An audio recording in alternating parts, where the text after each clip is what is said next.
The sun was setting over the bustling streets of New York City, casting long shadows over the rows of shops. The sounds of the city, horns, chatter, the hum of traffic, were a constant backdrop to Rachel's small, modest noodle stand. For years, she had poured her heart into this business, serving hot bowls of noodles to passers-by and families in the neighborhood. The streets were busy, and the aroma from the sizzling pots of broth seemed to attract more customers every day. Rachel wiped her brow, trying to keep up with the growing line of people. Can a single act of kindness change a life forever? Stay with Innocent Stories to find out. A smile tugged at the corner of her mouth as she handed over a steaming bowl of noodles to a waiting customer. Behind her tired eyes was the story of a woman who had endured more than most. She had once been one of the most promising fashion design students in her university, attending on a full scholarship. Orphaned at a young age, Rachel had grown up in foster care, bouncing from home to home, never knowing what it felt like to belong. Her passion for fashion had been her escape, and through grit and talent, she had earned her place at one of the best schools in the country. Her boyfriend at the time had been her only emotional anchor, the one person she trusted, leaned on, believed in. But that illusion shattered the moment she discovered she was pregnant. He vanished without a trace. No explanation, no support, and with no family to turn to, Rachel had no choice but to drop out. Alone, penniless, and pregnant, she pawned her sewing machine and used what little savings she had to buy a used stove and a wooden cart. Her dreams of fashion had to wait. She needed to survive, and that meant cooking noodles on the roadside to feed herself and her baby. Now, 6 years later, her daughter Blessing was the center of her world, and this noodle stand was their only hope. What happens when a chance encounter turns Rachel's world upside down? Keep watching Innocent Stories to see the incredible twist. "Mommy," Blessing's voice rang out from under the umbrella stand where she sat doing homework. "You forgot to pack my juice." Rachel chuckled. "I'll get it in a minute, baby." Just then, as she turned back to serve another order, her eyes caught sight of an elderly man standing awkwardly near the side of her kiosk. He looked completely disoriented, staring at the people passing by, mumbling to himself, unsure of where he was. Rachel's heart tugged. She stepped around the stall and approached him gently. "Sir, are you waiting for someone?" she asked, trying not to startle him. The man blinked at her slowly. I'm not sure," he said. "Maybe I was looking for someone or something. But now I don't remember what." "Have you eaten today?" she asked softly. He shook his head. "I don't know. I don't think so." Rachel didn't hesitate. She guided him to one of the empty plastic chairs beside her stand. "Please sit. Let me get you something." "But I have no money," he said, almost ashamed. "It's all right," she assured him with a kind smile.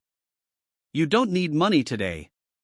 She returned to the stove quickly, preparing a hot bowl of noodles with vegetables and a few pieces of meat. As she handed it to him, a few nearby customers looked on curiously. "He looks confused," someone whispered. "He's fine," Rachel replied firmly. "He just needs to eat." The man ate slowly, each spoonful seeming to revive a part of him. Rachel kept an eye on him while continuing to serve her customers. There was something about him, something she couldn't quite place. He wasn't just another hungry stranger. There was a quiet dignity about him, even in his confusion. When the evening rush died down, and she began cleaning up, she noticed the man had finished his meal. He remained seated quietly, hands resting in his lap, looking out into the street as if still trying to remember something. Suddenly, a sharp voice called out, cutting through the noise of the street. "Grandpa!" Rachel looked up just in time to see a young man in a sharp navy blue suit sprinting toward them, his face tight with panic. He rushed straight to the old man and knelt beside him, wrapping his arms around him in a tight embrace. "Why did you disappear again?" the young man whispered breathlessly. "You scared me." The old man looked at him and slowly smiled. "Michael." Michael nodded, clearly relieved. He turned to Rachel, eyes filled with gratitude. "One of our company employees called me and said he saw him here. Thank God he was right." The old man reached out and gently touched Rachel's arm. "This young woman gave me food. She was kind. Didn't ask for anything. Michael stood and faced Rachel properly. Thank you. Thank you so much. My grandfather has dementia. Sometimes he forgets who he is or where he's going. We've tried everything to keep him safe, but he still manages to slip away. Rachel nodded, visibly moved. He wasn't any trouble. I'm just glad he's all right. Michael smiled. Still, you didn't have to help a stranger the way you did. That means something. He helped his grandfather to his feet, holding him carefully. Let's go home, Grandpa. As the two of them began to walk away, Grandpa turned around and waved. Goodbye, Rachel. You're a good woman. Rachel and Blessing waved back, watching them disappear into the bustling crowd. A strange warmth lingered in her chest, the kind that told her something bigger had just happened. Deep in her gut, she knew this wasn't the end of their story with innocent stories. The next morning, the sun had barely risen over New York City when Rachel arrived at her stall. She moved with practiced precision, slicing vegetables, checking the broth, arranging bowls. The streets were slowly coming alive around her, but she was already deep into her routine. Nearby, Blessing sat on a small wooden stool, half asleep with a worn math textbook open on her lap. Rachel glanced at her daughter and smiled softly. Their mornings were always like this, quiet, determined, and full of unspoken love. Business had been better lately. Word of mouth had brought in more customers, and regulars returned daily for the comforting warmth of her noodles. Yet, even amid the small successes, Rachel couldn't shake off the memory of the old man from the day before. His confused smile, his kind eyes, it all lingered in her mind like a whisper she couldn't quite ignore. Just as she was handing a bowl to one of her loyal customers, the sound of tires crunching softly against gravel made her turn. A sleek black SUV had pulled up beside her stand. Its engine hummed quietly before the tinted window rolled down. Rachel's breath caught as she saw Michael step out. Gone was the formal suit from yesterday. He wore a simple white shirt tucked into dark jeans, and his sleeves were casually rolled up. Still, his presence was striking. He carried himself with the quiet confidence of someone used to being in control. "Good afternoon," he said with a warm smile, walking toward her. Rachel blinked, surprised. "Oh, good afternoon. I didn't expect to see you again so soon." Michael glanced briefly at the stall before resting his eyes on hers. "Is this a good time to talk?" She wiped her hands quickly on her apron, nodding. "Yes, of course." He smiled at Blessing. "Hello again." The little girl looked up from her book and gave a shy wave. Michael's gaze returned to Rachel. "I wanted to personally thank you for yesterday. Grandpa wouldn't stop talking about you. He said your noodles reminded him of something from his childhood." Rachel chuckled softly, brushing a stray hair from her face. "He was a kind man. I'm glad he made it home safely." Michael's expression turned a little more serious. "Actually, there's more. He's been asking to see you again. He wants to thank you properly. He hasn't stopped talking about you." Rachel tilted her head slightly. "See me again?" He nodded. "Yes, we're having a small family lunch this Sunday. Just something quiet at home. He would really appreciate it if you came." Rachel hesitated, unsure how to respond. "You want me to come to your house?" Michael held her gaze gently. "Just for lunch, nothing formal. And of course, you can bring your daughter. We'd love to meet her properly." Rachel looked down at Blessing, then back at Michael. Something in his voice, genuine, sincere, made her feel at ease. "All right," she said, still a bit cautious. "If it's really okay, we'll come." Michael smiled and reached into his back pocket, handing her a small cream-colored card. On it was an address in a quiet part of the city. "Sunday at noon?" he asked. "I'll be there," Rachel replied, still unsure of what to expect. As he returned to his SUV and the vehicle pulled away, Rachel stood still for a moment, her fingers tracing the edges of the card. Blessing tugged at her sleeve, her eyes curious. "Mommy, who was that man?" Rachel looked down at her daughter and smiled, her voice calm but filled with anticipation. I'm not sure yet, baby, but I think we're going to find out with innocent stories. Sunday afternoon came quicker than Rachel expected.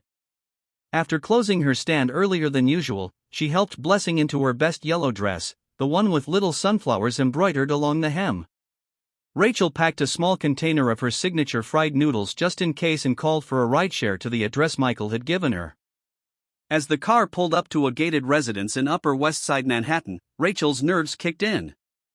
The townhouse was beautiful, 4 stories tall with clean lines, floor-to-ceiling windows, and a neat row of hedges along the front. It was the kind of place she'd only seen in home decor magazines or the background of high-end commercials. The security guard at the front entrance checked their names on the guest list and gave them a polite nod. "You're expected," he said, pressing a buzzer that unlocked the gate.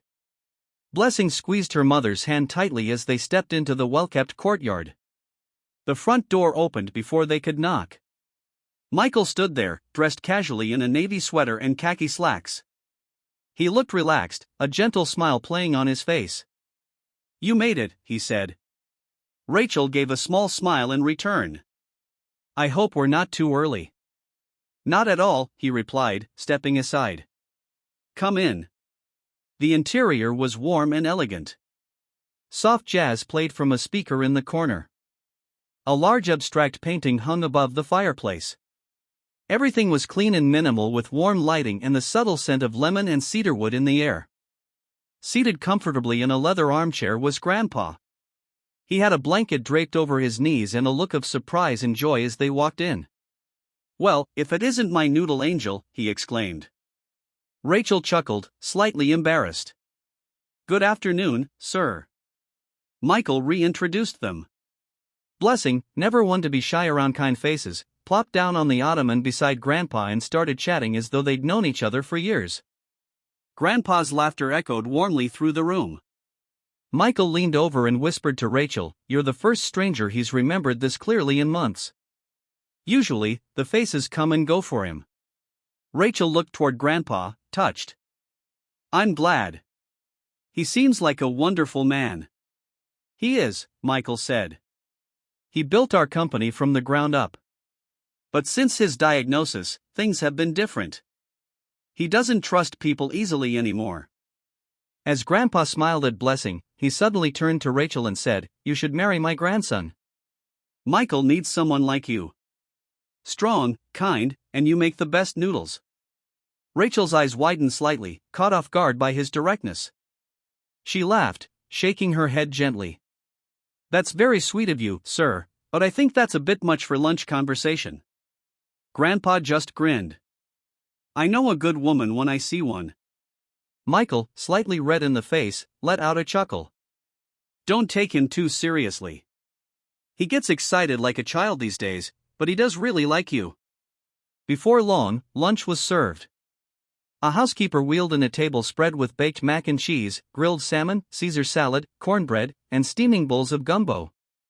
Blessing's eyes went wide. Everyone gathered around the table. Grandpa insisted Rachel sit next to him. "This young lady gave me the best noodles I've had in my entire life," he told the family proudly. Rachel smiled. "I just did what anyone would do." After the meal, Grandpa took a nap on the living room recliner. Michael offered Rachel a tour of the house. They walked through the library, the sunroom, and finally stepped out into the small but stunning backyard garden. The breeze was cool, and the late afternoon sun made the garden glow. Flowers bloomed in neat rows beside a stone path. Michael glanced at her, curious. "So, why noodles? What made you decide to start a food stall?" Rachel let out a soft laugh, her expression suddenly pained. "It's a long story," she said quietly. Michael didn't push. Instead, he asked gently, "Do you have other skills or talents? Anything else you're passionate about?"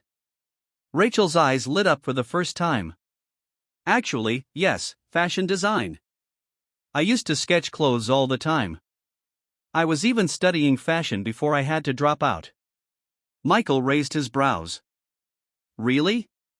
Why'd you drop out?" "I got pregnant with Blessing," she said, her voice soft. I was on a scholarship, but after she came along, there was no one else. I had to survive. So, I left school, started working odd jobs, and eventually opened the stall. Michael was quiet for a moment, taking that in. Would you want to go back to designing? Rachel looked down, brushing her hand across the edge of a flower pot. I think about it sometimes, but I don't even know where to start. I'd love to see some of your designs someday, Michael said sincerely. Rachel looked up, surprised. You would? Absolutely. She smiled, and for the first time in a long while, she felt the old spark stir within her again with innocent stories. The following week began just like any other for Rachel. She was back at her food cart, nestled on the corner of a busy Brooklyn street, flipping noodles on the sizzling pan and flashing her warm smile at passing customers. The morning rush was steady, familiar, comforting in its routine. But something felt different. Whispers had begun to follow her. At the fruit stand across the street, two women, vendors she'd known for years, were deep in conversation, their eyes occasionally darting toward Rachel's stall. Did you see the luxury car that parked at Rachel's stall the other day? One of them asked, squinting toward the cart. I did, the other replied, lowering her voice. The man looked rich. You think something is going on between them? I won't be surprised, the first woman said, folding her arms. She might end up as some rich man's mistress. I mean, come on. She's not exactly a saint, is she? They both chuckled darkly. I knew there was something fishy about her always acting so humble, one of them added. Some of these girls just pretend until they get what they want. Rachel heard them. She always did. But she didn't look up. Her hands stayed busy, her expression calm. Gossip was something she'd learned to live with in the city. She could handle whispers. What gnawed at her, though, was the assumption that kindness couldn't exist without strings. Michael had been kind. That was all. Across the East River, inside the glass walls of the Westbridge Group headquarters in Midtown Manhattan, something else was brewing. Grace leaned back in her chair in the executive boardroom, arms folded as she watched Michael from across the table. He was usually all business, sharp, focused, unreadable. But lately, something had changed. He was checking his phone more often, smiling to himself during presentations, distracted, and she didn't like it. After the meeting, she cornered Kelvin, Michael's longtime assistant, in the hallway. He's seeing someone, Grace said, her voice low but pointed. Who is she? Kelvin gave her a polite but cautious look. Grace, I have no idea what you're talking about. Oh, come on, she rolled her eyes. I saw the way he was acting. It's not work. It's personal. Kelvin didn't answer. He knew better than to get involved. But Grace wasn't backing down. She turned sharply, her heels echoing against the marble floor as she stalked toward her office. Whoever this mystery woman was, she had to be found. And if she posed a threat to Grace's ambitions or to the feelings she had long buried, she'd make sure the woman regretted ever meeting Michael. Back in Brooklyn, the week moved fast. Blessing had homework. Rachel had late-night noodle prep, and the memory of the family lunch at Michael's mansion lingered like a warm aftertaste. Then, on Thursday afternoon, Rachel's phone buzzed with an unexpected call. It was Michael. Hi, he said, his voice casual but cheerful. Listen, Grandpa's been asking about you nonstop. He wants to come back to your cart for lunch. Just something simple. Nothing fancy. Rachel blinked. Are you sure that's a good idea? He won't stop talking about your noodles, Michael said, chuckling. He's been on my neck, pestering me to ask you out. Rachel laughed nervously. Your grandpa is something else. Is Friday okay? He asked. We'll keep it quiet. Rachel agreed, though nerves fluttered in her chest. By Friday afternoon, she had cleared a small table near the cart and laid out napkins and cutlery. The sun was high, the street buzzing, when the familiar black SUV pulled up to the curb. This time, people noticed. Grandpa stepped out first, with Michael steadying him. He wore a crisp button-down shirt and held a polished walking stick. His face lit up when he saw Rachel. There she is, my future daughter-in-law, he beamed. The best cook in New York. Rachel grinned. Welcome back, sir. Michael followed, dressed more casually than before, jeans, sunglasses, and a polo shirt. He rolled up his sleeves and helped Rachel hand out bottled drinks and trays of noodles to the growing lunch crowd. Some of Rachel's regular customers watched with widened eyes. A sharply dressed man serving noodles with her? Blessing sat beside Grandpa, chatting away as if she'd known him her whole life. The scene felt surreal but oddly right. That evening, several blocks away, Grace sat parked outside a cafe in the West Village, scrolling through her phone, her lips curled into a tight line as she zoomed in on a photo someone had sent her. There was Michael at a noodle cart, of all places, laughing with a woman, the same woman she had seen with Grandpa last week, Rachel. Grace's eyes narrowed, her jaw clenched. This won't end well for her, she said quietly, and with a calculated calm, she tapped out a message on her phone. Days passed after Michael and Grandpa came for lunch. Rachel kept replaying her conversations with Michael in her head. His kindness, his curiosity about her designs, and the way he looked at her as though she mattered. She couldn't forget Grandpa's not-so-subtle hint for her to date his grandson. It all stirred something unfamiliar. Michael had been visiting her stall more often, sometimes bringing lunch, sometimes just staying to chat. He also called and texted her often. It wasn't overwhelming, but it was strange and good and confusing. Rachel had never had someone check on her just to see how she was doing. It made her nervous, and it made her smile. She hadn't told anyone about the visits, not even Blessing, who was too busy bragging about Mommy's rich friend who loves her noodles. One crisp Friday morning, Rachel was setting up her stall when a black car pulled up nearby. She turned, expecting Michael, but instead, a sharply dressed woman stepped out. Her makeup was flawless, her handbag expensive, and her heels clicked against the pavement with authority. "Are you Rachel?" the woman asked, removing her sunglasses. "Yes," Rachel said cautiously. "I'm Grace Monroe, Michael's family associate." She extended a hand that Rachel shook, though her grip was firm and cold. "I heard you visited their home," Grace continued. "I just wanted to meet the woman who made such an impression on Mr. Whitaker's grandfather."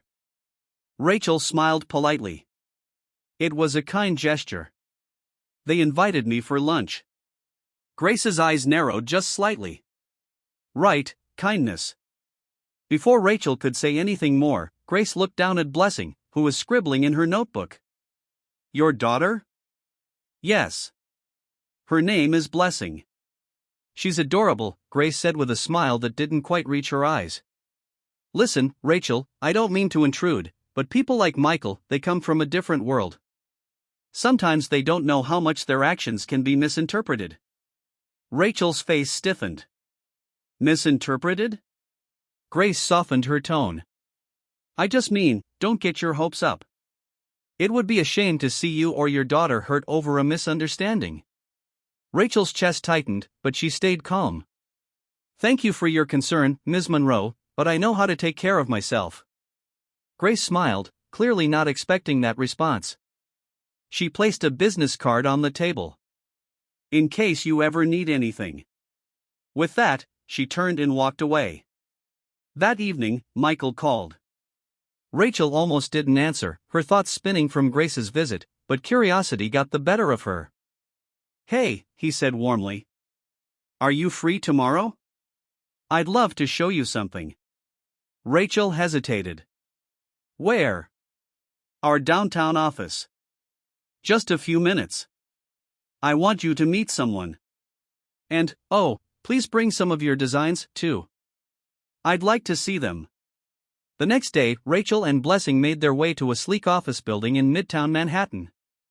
The receptionist greeted them with a smile and called Michael. When he arrived, he looked genuinely happy to see them. "I want you to meet Lillian," he said, leading them into a brightly lit conference room. "She's the head of our fashion incubation program." Lillian was in her early 40s, graceful and welcoming. She looked through Rachel's sketches with thoughtful eyes and a soft smile. "These are good," she said. "Really good." Rachel felt her cheeks flush. "Thank you." "We have a mentorship slot opening up," Lillian continued. It's competitive, but based on what I see here, you'd stand a strong chance. Michael added, I can help with the application. All you have to do is say yes. Rachel looked at Blessing, who gave her a little thumbs up. Her heart swelled. Yes, she said. I'd love to apply. As they left the building, Rachel felt like she was floating. The future was no longer just something to survive. It was something she could shape. But in the shadows, Grace was watching, and she wasn't happy. She picked up her phone and dialed. We need to talk, she said. Rachel is becoming a problem. The voice on the other end replied, Do you want me to take care of it? Grace hesitated. Not yet, but make sure she remembers where she belongs. By the end of the week, Rachel had submitted her application to the fashion mentorship program. Michael had reviewed it with her, helping her polish every detail. It had been years since she felt this confident about anything. Hope wasn't just an idea anymore. It was growing legs. The noodle stand was still her daily hustle, but even her customers noticed something different in her. She moved with more purpose. Her eyes sparkled with anticipation. But peace, as Rachel had come to know, never lasted long. It was a quiet Tuesday afternoon when two plainclothes men showed up at her stall. One flashed a badge from the Department of Health. The other held a clipboard. Rachel Daniels, one of them asked. Yes, she said, suddenly tense. We received an anonymous complaint about food safety violations at this location. We'll need to inspect your setup. Rachel was stunned. She had always kept her stall clean. Her ingredients were fresh, her pots well scrubbed. What kind of complaint? Multiple reports about contaminated food, unlicensed preparation, improper storage, the man read off the clipboard. That's not true, Rachel protested. Ma'am, we're just doing our job. Please step aside. They went through everything, poking into every container, lifting lids, even checking the trash. After 20 minutes of scrutiny, they handed her a violation notice. You'll need to shut down until this is resolved. Next step is a formal hearing, the man said. Rachel stood frozen as they walked away. Blessing had watched everything from the corner, her eyes wide with fear. Mommy, are we in trouble? Rachel knelt beside her and hugged her tightly. No, baby, we're not in trouble. Someone's just trying to scare us. But inside, Rachel was shaken. She knew this wasn't random. Someone had done this deliberately, and she had a strong suspicion who. That evening, Michael came to see her. She had called him earlier, her voice cracking with emotion. I'm so sorry, he said as they sat in the now empty space where her stall used to be. I had no idea this would happen. Someone reported me anonymously, she said quietly. They want to make sure I don't rise. Michael looked grim. I think I know who's behind it. Rachel shook her head. I've faced worse. I'm not giving up. He looked at her, admiration in his eyes. You're stronger than most people I know. Just then, Rachel's phone buzzed. It was an email. She opened it and gasped. What is it? Michael asked. Rachel turned the screen toward him. I got in. The mentorship. I'm in. He stood and hugged her, the smile on his face bright and full of pride. You deserve it, Rachel. You really do. Tears filled her eyes. I never thought this would happen, but it is. And now, Michael said, we make sure no one gets in your way again. What Rachel didn't know was that while she was celebrating her win, Grace was putting her next plan into motion. She met a man in a quiet underground parking garage. She's tougher than I thought, Grace admitted. But everyone has a weakness. The man looked down at the photograph Grace handed him, Rachel holding Blessing's hand. I want her out, she said coldly. Start with the child. Sure. The mentorship program kicked off the following Monday. Rachel arrived at the design studio downtown, dressed in a simple navy blouse and fitted jeans, holding her portfolio tightly under her arm. The building was modern, flooded with light, and filled with creative energy. For a moment, she just stood in the lobby, letting it all sink in. She had made it. She was finally in. The other designers were already mingling in the main room. Some had graduated from top fashion schools. Others ran their own boutiques. Rachel was easily the quietest, the most understated in the group. But she wasn't here to compare herself. She was here to grow. Her mentor, Claudia, a respected creative director in the industry, greeted her with a warm smile. "Rachel, I've heard great things about your sketches. Let's see how you bring them to life." Rachel smiled nervously. "Thank you for the opportunity." By the end of the first day, she had already made progress on a new design series. Claudia was impressed with her fabric choices and her attention to detail. But while her professional life was finally blooming, her personal life was under threat. The next day, something unthinkable happened. Rachel picked Blessing up from school as usual, and they walked home through the busy streets. Just as they reached the small apartment complex where they lived, a dark SUV screeched to a halt a few feet away. Before Rachel could react, two men jumped out and lunged toward Blessing. Rachel screamed and held onto her daughter with all her strength. "Hey," she shouted. "Get away from her." A nearby fruit vendor saw the commotion and grabbed a wooden plank, rushing forward to help. The men hesitated, then quickly retreated, jumping back into the SUV and speeding away. Rachel collapsed to the ground, clutching Blessing, who was crying uncontrollably. Neighbors rushed to their side. Someone called the police. Rachel's hands trembled as she held her daughter, whispering, "It's okay. I've got you. I'm here." When the police arrived, she gave them everything she remembered: the car's color, the license plate digits she caught, the men's appearance. But deep down, she already knew this wasn't random. She called Michael that night. "They tried to take her," she said, her voice shaking. "Two men. Broad daylight." Michael was silent for a beat. Then, in a tone she had never heard from him before, he said, "I'm coming over." When he arrived, he brought security personnel from his family's company. Within hours, 2 guards were stationed outside Rachel's apartment. "I won't let this happen again," he told her. "I promise you, Rachel." She looked at him, tears brimming in her eyes. "Why is this happening?" Michael exhaled deeply. "There are people in my circle, people who think they know what's best for my family, for the company. Grace is one of them. I underestimated how far she'd go." Rachel looked away, holding Blessing, who was now sleeping in her lap. "I don't want to put you in danger," she said. "Maybe we should distance ourselves." Michael reached out and took her hand. "That's exactly what she wants, and I won't let her win." Rachel's chest tightened, emotions flooding her. "You barely know me." "I know enough," he said. "I know that you're brave, that you're talented, and that you'd give everything to protect your child." "I see it, Rachel. And I'm not walking away." Rachel didn't say anything, but something shifted between them in that moment. It wasn't just gratitude, it was connection, trust, a bond forged through fire.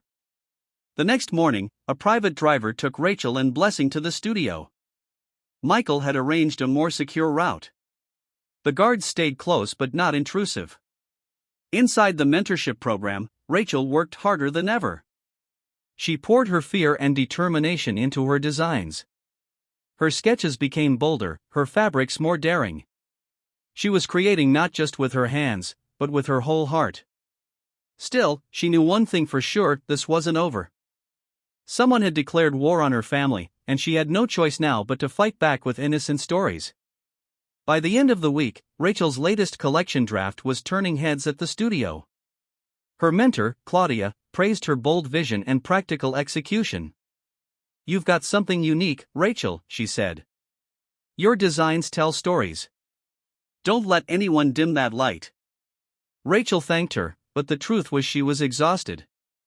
Between sketching late into the night, ensuring Blessing's safety, and living under security watch, she barely slept. Still, she had no intention of slowing down. Michael visited often, always checking in on Blessing first before pulling Rachel aside for updates. Their friendship had deepened, no longer awkward or guarded. They shared quiet jokes. They stood a little closer. Rachel noticed how often Michael's hand lingered a few seconds longer when he passed her something. She didn't push him away, but she didn't rush toward him either. One Friday afternoon, Claudia called her into her office. "I've submitted your collection for the industry showcase next month," she said. "It's one of the biggest events on the East Coast. Buyers, fashion editors, scouts, they'll all be there." Rachel's heart stopped. "Me? But are you sure?" Claudia smiled. "You're ready. This is your shot." That night, Rachel cried quietly on her balcony while Blessing slept. Not from fear or stress, but because she was starting to believe she could actually make it. But while she was finally building something, Grace was working behind the scenes to tear it down. In a high-rise suite uptown, Grace sat across from a man in his 40s, Malcolm, a senior staff member at the Whitaker Corporation, who had once been promised a promotion that never came. "She's being prepped to launch with the company's name attached," Grace said, showing him pictures of Rachel's sketches. "If she gets that deal, she'll become more than just a problem. She'll be untouchable." Malcolm frowned. "And you want me to stop her?" "I want you to dig," Grace replied. "Find something in her past." "Anything." Malcolm nodded. "Consider it done." Back in Brooklyn, Rachel was walking Blessing home from a nearby corner store when Michael pulled up in his SUV. "Hop in," he called out. "I brought dinner." Rachel smiled and climbed in. They drove to a small rooftop restaurant in Williamsburg, quiet and low-key. As they sat down with Blessing playing with her coloring book nearby, Michael turned serious. "I've been meaning to ask," he said. "If you could do anything, if you didn't have to worry about money or safety or anything, what would you want for Blessing?" Rachel paused. "I'd want her to never feel small, to never wonder if she deserves a seat at the table. To know that no matter what her background is, she belongs." Michael stared at her for a moment. "You do realize you just described yourself, right?" Rachel gave him a tired smile. "Maybe, but some of us had to fight to learn it." He reached into his jacket and slid a small velvet box across the table. Rachel stared at it. "I'm not proposing," he said quickly, seeing her expression. "Not yet." She exhaled a laugh, nervous. "It's a key," he added, "to my studio building downtown. I've set aside a space for you, fully equipped. Do your work. Build your label. It's yours." Rachel's hand trembled. "Why are you doing this?" "Because you're talented, and because I care about you, about Blessing, about all of it." Rachel looked away, overwhelmed, but the moment was broken by the buzz of her phone, an unknown number. She hesitated, then answered. "You should be careful," the voice said. "The higher you climb, the harder you fall." Rachel's stomach twisted. "Who is this?" But the line was already dead. Rachel barely slept that night. She lay in bed staring at the ceiling, replaying the voice on the phone over and over. It wasn't a prank. It wasn't some random stranger. Someone wanted to scare her, and it was working. The next morning, she made sure Blessing was dropped off at school by the security detail Michael had arranged. She checked the locks, closed all windows, and still her heart raced like a drum. At the mentorship studio, she tried to focus, but her sketches were shaky, her mind foggy. Claudia noticed. "Hey," she said gently. "You okay?" Rachel hesitated. "I'm just tired." Claudia didn't press, but her eyes lingered a little longer than usual. That evening, Michael stopped by again. He brought takeout and tried to make her laugh, but it didn't work this time. "I got a call," Rachel finally said. "Someone warned me." Michael's face changed immediately. "What did they say?" "Nothing specific, just that the higher I climb, the harder I'll fall." Michael clenched his jaw. "Grace." Rachel nodded. "It has to be." "I'll handle it," he said. "No," Rachel replied firmly. "I need to handle it. This is my life, my fight. I won't be pushed around anymore. Michael gave her a long look, then nodded. Whatever you need, I'm with you. The following week, Malcolm paid Grace another visit. I went digging, he said, sliding a manila file across her glass desk. Found her old school records. She was a top student on scholarship. Dropped out when she got pregnant. No criminal record, no debt. Nothing shady. Grace's lips curled in annoyance. So, she's clean. Too clean. It's almost suspicious, he added. But there's something else. Her designs, they're good. Very good. Grace's eyes narrowed. Meaning what? Meaning if you don't stop her now, she won't just climb, she'll fly. Grace stood and walked to the window. Then maybe it's time we shift strategies. Back at the studio, Rachel received incredible news. You've been selected to present your line at the Empire Fashion Expo, Claudia said, smiling brightly. You'll be featured alongside some of the biggest names in fashion. Are you ready? Rachel's breath caught. Yes. Yes, I am. But just as she was about to celebrate, her phone rang again. Another blocked number. This time the voice was colder. You didn't listen, it said. Now you'll lose everything. Later that night, Rachel returned home to find the door to her apartment slightly open. She froze. Blessing, she called out, panic rising. The lights were off. The apartment was quiet. She ran inside. Everything looked intact until she saw her sketches, all shredded and thrown across the living room floor. Her dress prototypes slashed, her sewing machine broken. Rachel collapsed onto her knees, staring at the mess in horror. Then she saw it, one of Blessing's drawings torn in half, pinned to the wall with a knife. That was the message. Michael arrived minutes later. When he saw the destruction, his face went blank with rage. I'm moving both of you tonight, he said. You're coming to my house. End of story. Rachel didn't argue. She was shaking too hard. As Michael guided her and Blessing into his SUV that night, she whispered, "They want to destroy me." Michael squeezed her hand. Then they've clearly forgotten who they're dealing with. Michael's penthouse was a world away from Rachel's cramped apartment. Floor-to-ceiling windows gave way to a glittering view of New York City, and every room glowed with warmth and calm. But Rachel couldn't relax. She spent most of the night pacing. Her daughter was asleep in one of the guest rooms, safe for now. But the look on Blessing's face when she saw her torn drawings haunted Rachel. No child should have to feel unsafe at home. Michael brought her tea in silence. He didn't ask questions. He just sat with her. I've worked so hard, Rachel whispered.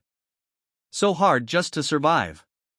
And now that things are finally happening for me, someone wants to take it away. Michael looked at her, calm but firm. You're not going to let them, and neither will I. The next morning, Michael arranged more security detail for both Rachel and Blessing. He also insisted she take a few days off from the studio, not to hide, but to plan. This is your moment, Rachel, he said. You deserve to show the world who you are. Let's make sure nothing stops you. By afternoon, Claudia showed up at the penthouse with samples and backup sketches. I heard what happened, she said, pulling Rachel into a hug. We're going to rebuild, and you're still showing at Empire Expo. That's not negotiable. Rachel teared up. Thank you. You don't know what this means. Claudia grinned. No tears. We're building your comeback with innocent stories. Meanwhile, Grace was preparing her own campaign. Malcolm walked into her office with a smug look. We have two options. Either we sabotage her designs at the expo or we discredit her completely. Grace tapped her pen. Tell me more. Malcolm pulled out photos. We found someone from her past, the father of her child. Grace raised an eyebrow. Interesting. He's willing to talk for the right price, Malcolm added. Grace smirked. Buy him, and let's destroy her reputation before she even steps on that runway. The countdown to Empire Expo had begun. Rachel threw herself into work. Now operating from Michael's home, her designs were better than ever, bold, expressive, alive. Blessing would sit nearby, coloring or offering opinions. Michael handled logistics and calls. They had become a team. One night, Rachel stepped into the living room and found Michael staring out the window. "Do you regret all this?" she asked. He turned. "Helping you? Never."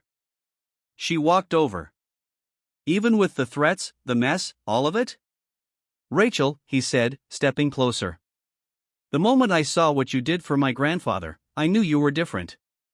And the moment I saw your designs, I knew you were meant for more." Their eyes locked.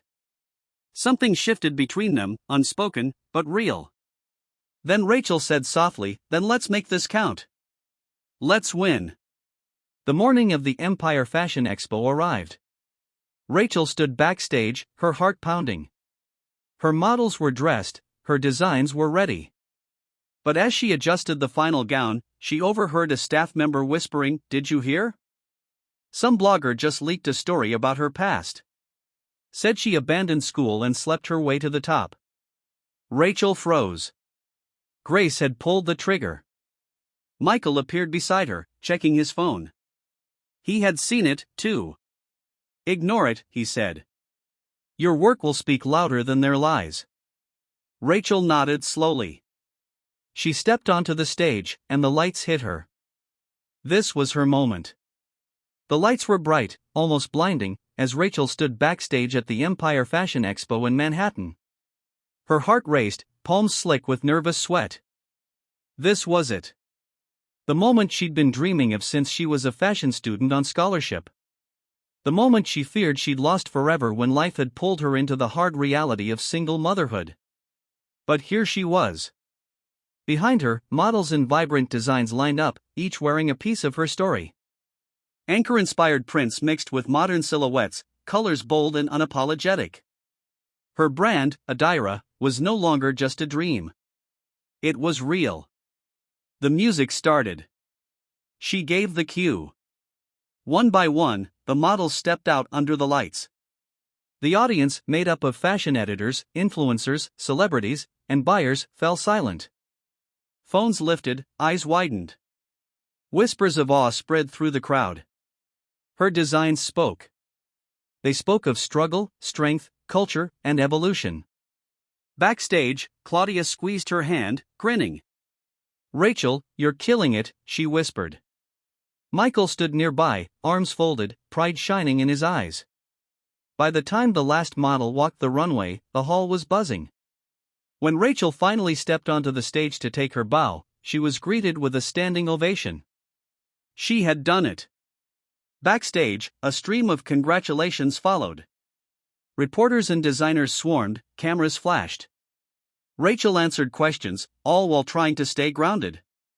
Then a woman approached, regal, polished, holding out a business card. "I'm the creative director at Vogue US," she said. "We'd like to feature Adira in next quarter's new talent spotlight."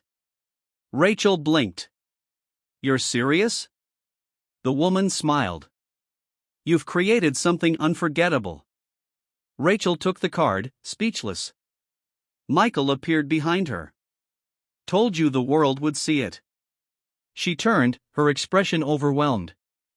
"I didn't expect all this. You earned all this."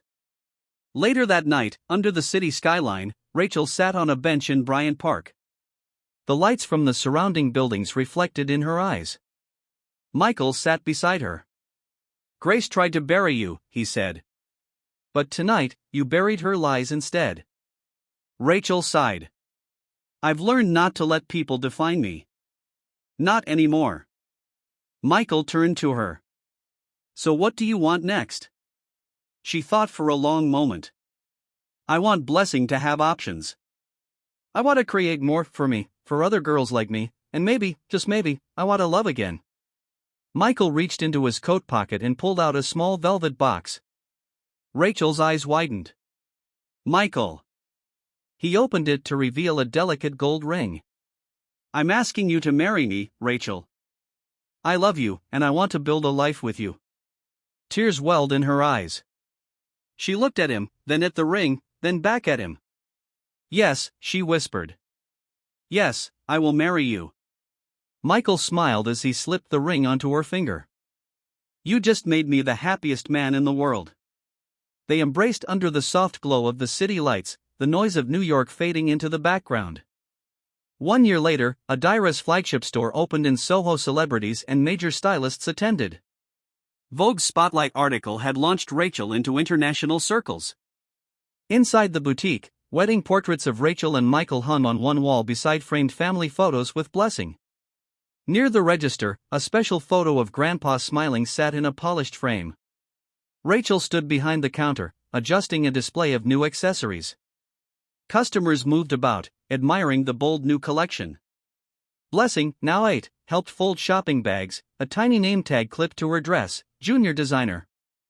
Michael stepped into the store, holding a coffee. He leaned in and kissed Rachel on the cheek. "This place," he said, looking around proudly. "It's everything we dreamed of." Rachel nodded, her eyes shining. "And we're just getting started with innocent stories."